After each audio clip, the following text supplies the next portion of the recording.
Hi hello నమస్తే. నేను Krishna Anjaneyulu. Andhra Pradesh assembly Lok Sabha ఎన్నికల్లో ఎవరు గెలుస్తున్నారు? అధికార వైఎస్ఆర్ కాంగ్రెస్ పార్టీ మళ్ళీ తిరిగి అధికారాన్ని కైవసం చేసుకోబోతుందా? లేదు అని అంటే వైఎస్ఆర్ కాంగ్రెస్ పార్టీని గద్దెదించి అధికారంలోకి రావాలి అని కూటమి కట్టినటువంటి తెలుగుదేశం, జనసేన, బీజేపీ ఈ మూడు పార్టీలు అధికారం దక్కబోతుందా ఈ కూటమికి?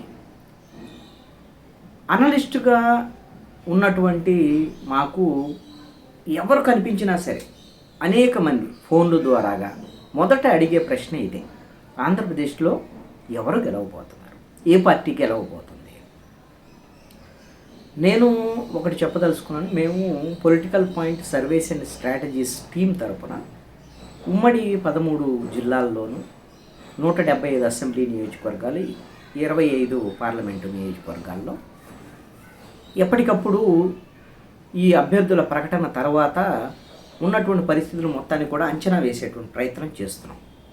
కానీ ఇప్పుడున్నటువంటి ఈ స్థితిలో ఎవరు గెలుస్తారు, ఎవరు ఓడతారు అనేటువంటిది చెప్పడం మాత్రం చాలా కష్టమైనటువంటి ప్రక్రియ. ఇంకా నామినేషన్లకు సంబంధించినటువంటి ప్రక్రియ మొదలు కాలేదు. ఈ నామినేషన్లు ఒక వారం రోజుల్లో మొదలు కాబోతున్నాయి. ఇంకా నెల రోజులు పోలింగ్ డేట్ ఉంది, మే 13 అంటే. ఇలాంటి పరిస్థితుల్లో ఇప్పుడున్నటువంటి స్థితిలో ఎవరు ముందున్నారు, ఎవరు వెనకబడ్డారు, ప్రజల స్పందన ఎవరికి అధికంగా ఉంది, ఇలాంటి అంశాలనే కొంత అంచనా వేయటానికి మాత్రం పనిచేస్తుంది. అది చెప్పగలం. అంతేగాని గెలుస్తారు, ఓడతారు అనేటువంటి విషయాన్ని మాత్రం ఈ దశలో చెప్పడం అనేటువంటిది మాత్రం ఖచ్చితంగా తప్పు అవుతుంది అనేటువంటిది నా అభిప్రాయం. మరైతే ఉన్నటువంటి పరిస్థితుల్లో ఎవరికి ప్రజలు అనుకూలంగా ఉన్నారు, ప్రజా స్పందన ఎలా ఉంది అనేటువంటి అంశాలను కొంత మెజర్ చేయడానికి అవకాశాలు ఉన్నాయి. ఆల్రెడీ వైఎస్ఆర్ కాంగ్రెస్ పార్టీ, అదేవిధంగా కూటమి పార్టీలు రెండూ కూడా ప్రజల్లోకి వచ్చేసాయి, ప్రజల మధ్య ఉన్నాయి. ఎన్నికల ప్రచారంలో కూడా బిజీగా ఉన్నాయి. ఎండల వేడి ఎంత తీవ్రంగా ఉందో అంతకన్నా తీవ్రంగా రాజకీయ పార్టీల ప్రచారం కొనసాగుతుంది. ఇలాంటి పరిస్థితుల్లో ఒక్కసారి ఈ ప్రచార సరళిని, ఈ రాజకీయ ప్రచారాలకు ప్రజల నుంచి వచ్చినటువంటి స్పందనని మనం ఒక్కసారి అంచనా వేస్తే, మేము అంచనా వేసిన ప్రకారంగా మేము గమనించిన ప్రకారంగా చూస్తే, అధికార వైఎస్ఆర్ కాంగ్రెస్ పార్టీ ముఖ్యమంత్రి వైఎస్ జగన్మోహన్ రెడ్డి మొత్తం ప్రచార బాధ్యతల్ని తన భుజస్కంధాల మీద పెట్టుకొని వన్ మ్యాన్ ఆర్మీ లాగా వైఎస్ఆర్ కాంగ్రెస్ పార్టీ ప్రచారం చేస్తున్నారు. ఆల్రెడీ 3 నెలల ముందే అభ్యర్థులకు సంబంధించినటువంటి చేర్పులు, మార్పులు అన్నిటినీ ఈ ప్రక్రియని పూర్తి చేసుకొని అసంతృప్తులు, అలకలు, పార్టీని వీడేటువంటి వాళ్ళు అన్ని రకాల సమస్యలను సరిదిద్దుకొని వైఎస్ఆర్ కాంగ్రెస్ పార్టీ సిద్ధం సభలని 4 రీజన్లో గతంలో ఎన్నడూ లేనటువంటి విధంగా అతి పెద్ద బహిరంగ సభల్ని 4 రీజియన్స్లో నిర్వహించింది. ఒక్కసారిగా ఈ 4 సిద్ధం సభలు చూసిన తర్వాత ప్రతిపక్ష తెలుగుదేశం, జనసేన అంతకుముందు పొత్తులో ఉన్నాయి, ఆ తర్వాత బీజేపీ వచ్చి చేరినటువంటి పరిస్థితి. ఈ 3 పార్టీలు ఒక రకంగా కంగు తిన్నటువంటి పరిస్థితి ఉంది. ఆ తర్వాత హడావుడిగా తెలుగుదేశం, జనసేన, బీజేపీ అయితే పొత్తు పెట్టుకుని అభ్యర్థులు కూడా ప్రకటించారు. అభ్యర్థులు ప్రకటించిన తర్వాత జరుగుతున్నటువంటి పరిణామాలు ఇంకొక 2వ ఫేజ్లోకి ఎందుకు వైఎస్ఆర్ కాంగ్రెస్ పార్టీ ఏమిటి? 4 రీజియన్లో 4 సిద్ధం సభలు సక్సెస్ చేసుకున్న తర్వాత ఇప్పుడు ఏకంగా జగన్మోహన్ రెడ్డి బస్సు యాత్ర పేరుతో మేమంతా సిద్ధమని వాళ్ళ కార్యకర్తల్ని, ప్రజల్ని నేరుగా కలిసేటువంటి విషయానికి ఈ రోజున రాయలసీమ దగ్గర నుంచి, ఇడుపులపాయ దగ్గర నుంచి మొదలుపెట్టి రాయలసీమ మొత్తం చుట్టివేసి నెల్లూరు, ప్రకాశము, ఈ రోజున పల్నాడు జిల్లాకు చేరుకున్నటువంటి పరిస్థితి. అందరూ అనుకున్నారు రాయలసీమ ఏముంది, వాళ్ళ సొంత ప్రాంతము. మొన్న 2019 ఎన్నికల్లో 52 అసెంబ్లీ నియోజకవర్గాలు ఉంటే వాళ్ళకి 49 అసెంబ్లీ నియోజకవర్గాలు వైఎస్ఆర్ కాంగ్రెస్ పార్టీ ఏకపక్షంగా గెలిచింది. కేవలం 3 అంటే 3 సీట్లు బాలకృష్ణ, పయ్యావుల కేశవ్, చంద్రబాబు నాయుడు, ఈ ముగ్గురే గెలిచింది రాయలసీమలో. మిగతా అన్ని సీట్లు వైఎస్ఆర్ కాంగ్రెస్ పార్టీ గెలిచింది. అక్కడ ఇప్పుడు కూడా అదే తరహా తన బల ప్రదర్శన చాలా స్పష్టంగా కనపడింది జగన్మోహన్ రెడ్డికి. ప్రజల మద్దతు కూడా రాయలసీమలో ఉంది. రాయలసీమ అంటే వాళ్ళదే కదా, వాళ్ళకి మద్దతు ఉంటుంది కదా అనుకున్నాను. నెల్లూరు వచ్చాడు. నెల్లూరులో ఉన్నటువంటి పరిస్థితి ఏంటి, వాస్తవ స్థితి? వేమిరెడ్డి ప్రభాకర్ రెడ్డి వాళ్ళు రాజ్యసభ సభ్యుడు, ఆయన తర్వాత ఎంపీ టికెట్ ఇవ్వలేదని బయటికి వెళ్ళిపోయినటువంటి పరిస్థితి ఉంది. ఆయన తెలుగుదేశం పార్టీలో చేరాడు. ఇంకేముంది, కోటమిరెడ్డి శ్రీధర్ రెడ్డి, ఆనం రామనారాయణ రెడ్డి, మేకపాటి చంద్రశేఖర్ రెడ్డి, వీళ్ళందరూ వెళ్ళిన తర్వాత అసలు ఏముంది, ఇంకా వైఎస్ఆర్ కాంగ్రెస్ పార్టీ ఖాళీ అయిపోయింది, అక్కడ పోటీ చేసేటువంటి పరిస్థితులు లేవు. అసలు 10కి 10 సీట్లు మొన్న 2019 ఎన్నికల్లో నెల్లూరులో వస్తే ఈ రోజున అసలు పోటీ చేసేటువంటి పరిస్థితులు లేవు అనేటువంటి చర్చ తర్వాత మొన్న నెల్లూరులో కూడా జగన్మోహన్ రెడ్డి మేమంతా సిద్ధమనేటువంటి బస్సు యాత్రకు బ్రహ్మరథం పట్టినటువంటి పరిస్థితి. నిజంగా అక్కడ కొంత ఇబ్బందికరమైనటువంటి పరిస్థితిని వైఎస్ఆర్ కాంగ్రెస్ పార్టీ ఎదుర్కొంటుంది, దాంట్లో ఎటువంటి సందేహం లేదు. అందుకనే జగన్మోహన్ రెడ్డి ఒకరోజు నెల్లూరులో ఉండిపోయి ఇప్పుడున్నటువంటి ప్రతికూలమైనటువంటి పరిస్థితిని ఎలా ఎదుర్కోవాలి, ఏ విధంగా అనేటువంటి దాని మీద ఒక పక్కా ప్రణాళిక రూపొందించారు అని అనుకుంటున్నాను. అది ఎంత మేరకు సక్సెస్ అయింది ఏంటి అనేటువంటి రేపు పొద్దున ఫలితాల తర్వాత చూడాల్సిందే. కొంత ప్రతికూలమైనటువంటి పరిస్థితి మాత్రం నెల్లూరులో ఎదుర్కొంటుంది వైఎస్ఆర్ కాంగ్రెస్ పార్టీ. 10కి 10 సీట్లు రాకపోవచ్చు, ఎన్నో వస్తాయి అనేటువంటిది ఇప్పుడు ఉన్నటువంటి పరిస్థితిలో మనం అంచనా వేయాలి. అదేవిధంగా ప్రకాశం జిల్లాలో తెలుగుదేశం పార్టీకి చాలా మద్దతు ఉందన్నటువంటి ప్రకాశం జిల్లాలోనే సిద్ధం సభ సక్సెస్ అయింది మేదరమెట్లో. నిన్న బస్సు యాత్ర కూడా మేమంతా సిద్ధంసమైనటువంటి రోడ్డు పొడవునా కూడా ప్రజలు బ్రహ్మరథం పట్టినటువంటి. ఇక మరి రాయలసీమలో బాగానే ఉంది, అది ఓకే వాళ్ళదే కాబట్టి నెల్లూరులో కూడా మరి అదే పరిస్థితి ఉంది, ప్రకాశంలో కూడా అదే పరిస్థితి ఉంది. అసలు రాయలసీమను మించి పల్నాడులో పూర్తి ప్రజలందరూ కూడా ఎండని కూడా లెక్క చేయకుండా జగన్మోహన్ రెడ్డిని చూడటానికి మహిళలు పిల్లలు రోడ్ల మీదకి వచ్చినటువంటి పరిస్థితి. పిడుగురాళ్ళ బహిరంగ సభ సూపర్ సక్సెస్ అయినటువంటి పరిస్థితి. ఇక అందరూ అనుకునేటువంటి మాట ఏమిటి అంటే పల్నాడు వరకు ఓకే, గుంటూరు పార్లమెంటు కానివ్వండి, లేకపోతే విజయవాడ పార్లమెంటు కానివ్వండి, అమరావతికి సంబంధించినటువంటి ప్రభావం ఉండొచ్చు. అమరావతి ప్రభావం ఉండొచ్చు అని అంటే మీ పల్నాడు కూడా మీకు పెదకొరపాడు వరకు అమరావతి పక్కనే ఉంటుంది, పెదకొరపాడు అసెంబ్లీ నియోజకవర్గం. మరి పెదకొరపాడు, సత్తనపల్లి ఇవన్నీ కూడా అమరావతి దగ్గరలో ఉన్నటువంటి నియోజకవర్గాలే కదా. అక్కడ కూడా ప్రజలు బ్రహ్మరథం పట్టారు ముఖ్యమంత్రి జగన్మోహన్ రెడ్డి సభలకు. అంటే ఈ ప్రభావం, అమరావతి ప్రభావం అసలు ఉంటుందా లేదనేటువంటి అనుమానాలు కూడా కలుగుతున్నటువంటి పరిస్థితి ఉంది. మరి గుంటూరు, కృష్ణా జిల్లాల్లో ఏ విధంగా మేమంతా సిద్ధం బస్సు యాత్ర ప్రభావం ఉండబోతుంది, అదేవిధంగా జనసేన పొత్తు తర్వాత గోదావరి జిల్లాల్లో పరిస్థితులు ఎలా ఉంటాయి అనేటువంటి దాని మీద అసలు 2019 తరహాలో వైఎస్ఆర్ కాంగ్రెస్ పార్టీ విజయ దుందుబి మోగించబోతుందా, ఏమైనా ప్రతికూలమైనటువంటి పరిస్థితులు కృష్ణా, గుంటూరు జిల్లా, ఈస్ట్ వెస్ట్ గోదావరి జిల్లాల్లో రాబోతున్నాయి అనేటువంటి దాని మీద మనము ఒక అంచనా వేయడానికి అవకాశం ఉండేదానికి ఉంది. ఇది అధికార పక్షానికి సంబంధించినటువంటి వ్యవహారం. ఇక ప్రతిపక్షాలకు సంబంధించినటువంటి వ్యవహారం. ప్రతిపక్షాలు కూడా ప్రజల్లోనే ఉన్నాయి, కానీ 3 పార్టీలు ఏకతాటిపైకి రావటంలో వైఫల్యం చెందుతుంది. తెలుగుదేశం జనసేన పొత్తు తర్వాత 2-3 నెలల తర్వాత తాడేపల్లిగూడెం సభ పెట్టారు. ఆ తర్వాత బీజేపీ పొత్తు పెట్టుకున్న తర్వాత చిలకలూరుపేటలో సభ పెట్టారు. నరేంద్ర మోడీ కూడా వచ్చాడు. ఆ తర్వాత ఏమైందో తెలియదు, అసలు 3 పార్టీలు ఏకతాటిపైకి రావటం. నిన్న ఎట్టకేలకు చంద్రబాబు నాయుడు, పవన్ కళ్యాణ్, పురంధేశ్వరి ఒక వేదిక మీద ఒక రోడ్ షోకి అయితే వచ్చారు.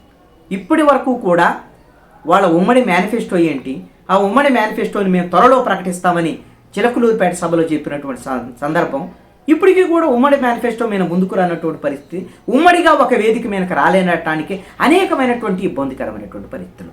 ఇదొకటి.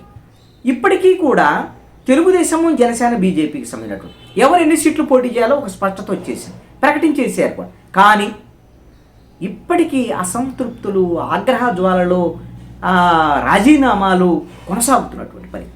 ఇది ప్రతిపక్ష కూటమికి ఒక చెంపపెట్టు లాంటి పరిస్థితులే ఉన్నాయి ఈ రోజున. మీకు జనసేన పొత్తుకు ముందు జనసేన ఉన్నటువంటి బలం, పవన్ కళ్యాణ్కి ఉన్నటువంటి ఇమేజ్, ఈ రోజున పొత్తు తర్వాత ఇమేజ్ పడిపోయింది. జనసేన తిరుగుబాట్లు పెరిగినటువంటి పరిస్థితి ఉంది. అందరూ ఈ రోజున జనసేన వీడిపోయేటువంటి పరిస్థితులు ఈ రోజున ఉన్నాయి. ఒకళ్ళు ఇద్దరు కాదు, వరుసనే ఈ రోజున జనసేనను వీడి వెళ్ళిపోతున్నటువంటి సందర్భాలు. నిన్న పోతిన మహేష్ అదేవిధంగా అంతకుముందు మాకినీడు శేషకుమారి, ఈవిడ పిఠాపురం నుంచి పోటీ చేసినటువంటి జనసేన నాయకురాలు, ఆవిడ పార్టీ వదిలిపెట్టిన.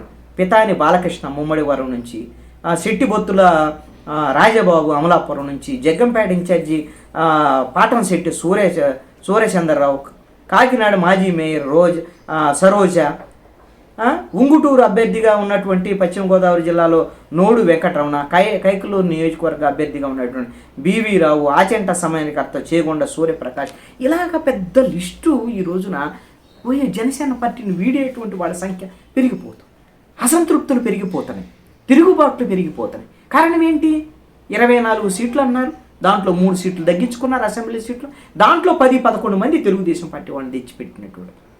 ఇదేంటి అసలు? తెలుగుదేశం జెండా మోయటానికి, తెలుగుదేశం ఎజెండాకు పనిచేయటం కోసమే పవన్ కళ్యాణ్ ఉన్నాడు. మేము 10 సంవత్సరాల నుంచి త్యాగం చేస్తే మాకు అన్యాయం చేస్తున్నాడు అని ఈ రోజున నేను జనసేన పార్టీ కోసం కొబ్బరి బొండాల కత్తితో చేయి నరుక్కుంటాను అన్నటువంటి పోతిన మహేష్ ఈ రోజున పవన్ కళ్యాణ్ మీద తీవ్రమైనటువంటి విమర్శలు చేసి పార్టీ నుంచి బయటకు వెళ్ళిపోయినటువంటి పరిస్థితి.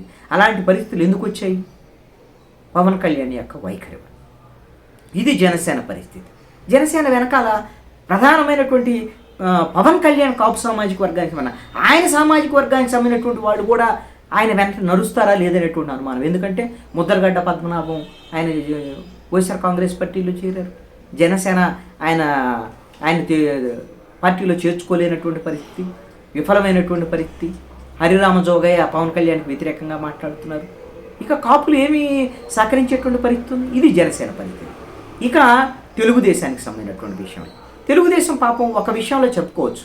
చంద్రబాబు నాయుడు 74 ఏళ్ల వయసు ఉన్నటువంటి చంద్రబాబు నాయుడు మండు టెండల్లో ఎడతెరపు లేకుండా ఒక్కొక్క రోజు 2-3 సభల్లో కూడా ప్రజాగళం సభల్లో పాల్గొంటున్నాడు అంటే నిజంగా చంద్రబాబు నాయుడికి హ్యాట్సప్ చెప్పచ్చు. దాంట్లో ఎటువంటి సందేహం లేదు. మరి యువగళం పేరుతో పాదయాత్ర చేసినటువంటి నారా లోకేష్ ఎక్కడికి వెళ్ళాడో తెలియదు. ఆయన తన సొంత నియోజకవర్గమైనటువంటి మంగళగిరికే పరిమితమైనటువంటి పరిస్థితి ఉంది. ఇక బీజేపీ పరిస్థితికి వచ్చేసరికల్లా బీజేపీ 10 అసెంబ్లీ స్థానాలు, ఇచ్చినటువంటి స్థానాల్లోనే వేరే వాళ్ళని తెచ్చిపెట్టుకున్నటువంటి పరిస్థితి. 6 ఎంపీ స్థానాల్లో కూడా వేరు వాళ్ళకి ఇచ్చి ఈ రోజున అసలైనటువంటి బీజేపీ నేతలు తీవ్రమైనటువంటి అసంతృప్తితో ఉన్నారు. అసలు రాజమండ్రి ఎంపీగా పోటీ చేస్తున్న రాజమహేంద్రవరం ఎంపీగా పోటీ చేస్తున్నటువంటి పురంధేశ్వరమే ఈ రోజున బీజేపీలో వ్యతిరేకత. అదేవిధంగా తెలుగుదేశము వాళ్ళు పురంధేశ్వరి ఫ్లెక్సీలు చించివేసినటువంటి పరిస్థితి ఘటనలు. అంటే ఒకరికొకరు పొసకనటువంటి కూటమి పరిస్థితులు ఈ రోజున. మరి ప్రజాగాళము ఇంత కష్టపడి చంద్రబాబు నాయుడు తిరుగుతున్నా కూడా మరి ముగ్గురు కలిసి ముందుకు వస్తే ఏమైనా ప్రజలు ఆదరిస్తా లేదనేది చూడేసిన పరిస్థితులు. ఇలాంటి పరిస్థితుల్లో మరి కూటమి పరిస్థితి 1 అడుగు ముందుకి 3 అడుగులు వెనక్కి అన్నటువంటి సాగుతున్నటువంటి పరిస్థితి ఉంది. ఎప్పుడు మరి ఈ ఉమ్మడి మేనిఫెస్టోతో వస్తారు, ముగ్గురు ఒక వేదిక మీదకి ఎప్పుడు వస్తారు? అదిగో నరేంద్ర మోడీ వస్తున్నాడు, సభల్లో పాల్గొంటాడు అని చెప్తున్నారు. అసలు ఎప్పుడు వస్తారు? అసలు నరేంద్ర మోడీ వచ్చినా కూడా మరి మొన్న చిలకలూరుపేట లాగానే చిలకలూరుపేట సభలో వైఎస్ఆర్ కాంగ్రెస్ పార్టీ ప్రభుత్వానికి వ్యతిరేకంగా ఒక మాట కూడా మాట్లాడాలి. ఏదో మాట వరుసకి మంత్రుల మీద మాట్లాడారు తప్ప విమర్శలు చేసినటువంటి పరిస్థితి లేదు. మరి ఇలాంటి పరిస్థితుల్లో అసలుకి నరేంద్ర మోడీకి తెలుగుదేశం పార్టీతో పోతే ఇష్టం ఉందా లేదా, చంద్రబాబు నాయుడుతో మనస్ఫూర్తిగా కలిసారా లేదా అని అనుమానాలు కలిగేటువంటి పరిస్థితి ఉంది. ఇక కూటమి పరిస్థితి ఈ విధంగా రోజు రోజుకి తగ్గిపోతుంది graph. YSR Congress party graph ఏమో రోజు రోజుకి బస్సు యాత్ర ద్వారా పెరుగుతున్నటువంటి పరిస్థితి అయితే ఉంది. ఇది వాస్తవం. మహిళలు, పిల్లలు, గ్రామీణ ప్రాంతాలకు సంబంధించినటువంటి ప్రజలు ఈ రోజున వైఎస్ఆర్ కాంగ్రెస్ పార్టీ బ్రహ్మరథం పట్టేటువంటి పరిస్థితి బస్సు యాత్రలో కనపడుతున్నటువంటి. అలాగని తెలుగుదేశం పార్టీ సభలకి, ప్రజాగళం సభలకి జనం రావట్లేదు అని అంటున్నా, జనం వస్తున్నారు.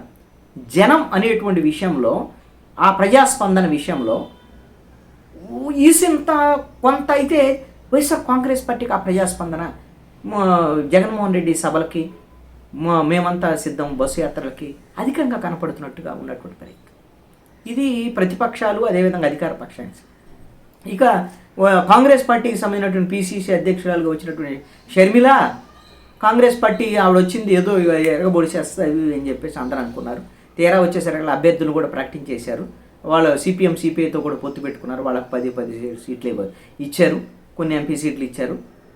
ఏమని ఇప్పుడు అభ్యర్థుల ప్రకటన తర్వాత అసలు కాంగ్రెస్ పార్టీ పరిస్థితి అసలు ఊసులోనే లేనటువంటి పరిస్థితి.